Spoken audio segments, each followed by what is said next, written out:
ஜிஞ்சுவா பார்க்கலாமா பிரதர்? வாங்க பார்க்கலாம் வாங்க. ஓகே. நீங்க இப்போ பார்த்துருக்கிறது வந்து ஜிஞ்சுவா பிரதர். இது ஆக்சுவலா வந்துட்டு 2வது கட்டிங்கு. ம்.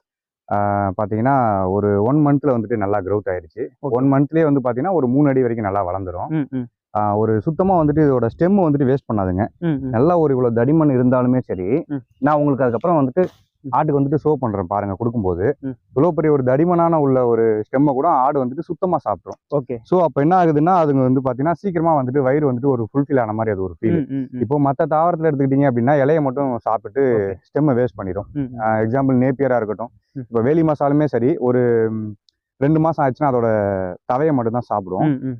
அதோட ஸ்டெம் எல்லாம் வேஸ்ட் பண்ணிடும். ஏன்னா தடிமனா இருக்கும். ஓகே. ஸோ ஜிஞ்சுவாவில் அந்த ஒரு பிரச்சனை கிடையாது. ம். உங்களுக்கு நல்லா ஸ்பீடு growth ஒன்று. ஓகே. ஏன் இப்போ அதிகமாக வந்துட்டு ஆடுகளுக்கு வந்துட்டு ஜிஞ்சுவாவை வந்துட்டு தேர்வு பண்றாங்க அப்படின்னா, ம். இதோட வளர்ச்சிங்க. வளர்ச்சி வந்து பார்த்தீங்கன்னா 1 மாசத்துல 3 அடி வந்து ஒரு 4 அடி கூட ஒரு வளர்ந்துரும். மாசத்துலயே. ம். கண்டிப்பா தாராளமா நல்லாவே வளர்ந்துரும். ம். அதோட ஈல்டு அதிகமா கிடைக்குங்க. ஆக்சுவலா